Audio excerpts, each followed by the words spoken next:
Thing, but actually the more I've looked at it, the more I find it a really useful one. Here's just a bit of the qualitates from one of the interviews I did, which encapsulates a lot of what the Paula Principle is about. Brenda was a very senior civil servant. She was one rank below permanent secretary, had a very successful career. In the first place, she's told me that in spite of having had success throughout her career, when it came to the final promotion prospect, going up from grade 3 to grade 2, as it were, she still needed a lot of encouragement from family, friends, and so on, actually to put herself forward. But this quote from her is about, I think, the nature of skills, the nature of competence is what gets valued and what gets recognised. This is very schematized and oversimple. Which way forward are we going? Is it going to be a continuation of the convergence trend? So as women move into employment, into full-time employment, into careers, into uninterrupted careers, they are converging on the male pattern. And are we going to see a continuation of that? And Claudia Goldin, when she was in her presidential address to the American Economic Association, talked about the last convergent step, which was the recognition of part-time work. But I wanted to sort of counterpose to that the question of whether more men actually are going to follow. And for me, that is the crucial question in power terms, because until that happens, I think the others are going to be much harder. So how do we get beyond the Paula Principle? Well, I should say that, of course, there are the major things about childcare, about discrimination, continuing on those. But as I said, I've got nothing original to say on that. So here are some thoughts. First of all is to think about careers and careers advice in the broad sense. By the way, I was a student here. And I do think there was a careers service when I was here. There was a very long time ago, and I think I did attend a meeting with the person. And my recollection was that the conversation went as follows: sort of a lot of shuffling of papers, asking me where I was, what subject I was. Then the question: have you ever considered a career in the police? Answer: no. And that was the end of the interview. As far as I remember, that was the sum total of my careers advice here. Sorry, that's a bit of a deviation. But for all ages, particularly for women, particularly women coming back in if they followed some path out. And I think this issue of concepts and classification, particularly in relation to what I think is a terribly insidious divide, binary divide between full-time and part-time. It is the part-time, moving to part-time or no employment rather than having children actually that counts. I mean, that's what seems in the data. But in particular, the nonsense of saying if you're 29 hours, you're part-time, if you're 30 hours, full-time. And the real danger, or not danger because it exists, the impact of this is that part-timers are not regarded as serious serious and committed to their work, whereas in fact, of course, many people who work part-time are extremely committed to it. Then this overall issue that was covered much more competently than I can do in many of the contributions here. What is the relationship between the different household or individual income streams?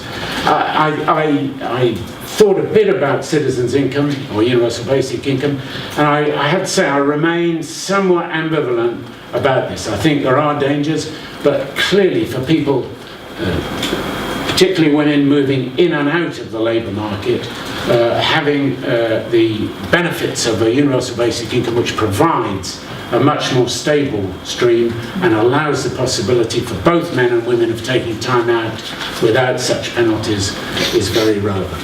And then lastly, this isn't a very satisfactory label, a mosaic career. But it's trying to get an image of something that is other than a sort of vertical ladder for a career. So a mosaic that has different bits of different sizes, there's gaps in between the bits, and so on. Because although, of course, for very large chunks of the labour force are not in the traditional mould, it's still the model that lives in our heads as being what a career looks like. Okay, that's it.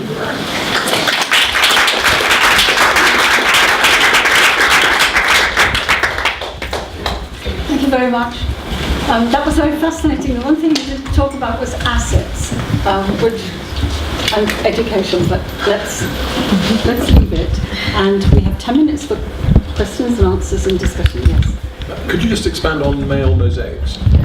Well, I was looking for a different. I mean, I like pictures and images, and I think they're very important for how we think about things. So, you've got the traditional model of a career, which is a career ladder. You know, you go up rung by rung by rung, and you're always going up that way. A mosaic is composed of bits that look different. They're all of different, often irregular shapes. They don't necessarily clip together neatly. They may or may not form a nice design. So and they go in sort of different directions. I mean, I guess you could have 3 dimensions, at least 2 dimensions, rather than just the vertical. And they've got bits of different colours in them. So it's a heterogeneous, possibly fragmented picture, but something that nevertheless adds up to something, as opposed to the simple vertical ladder. But it's not perfect. Thank you. That was I really enjoyed that. I very much agree with what you were saying. So I want to make 2 points. I think one is it's not just OECD. I mean, I think Stephanie Seguino's work on the way in which equality in education, or even the reverse gender gap in education, does not translate, for instance, into a narrowing of the pay gap in the labour market. She's used a bigger data set, including a lot of Latin America. So I heard from people in Latin America, it's exactly the same issue, and the Caribbean, exactly the same kind of... Who was that, Thomas? Well, I'll take the name. Yes. And I think this is a message we really have to convey to in the international sort of focus on the Sustainable Development Goals, where there's all this focus on closing the education gap, and without recognising there's this reverse gender gap in education in many countries, and B, saying, well, okay, so they had an education, how does that translate into the labour market?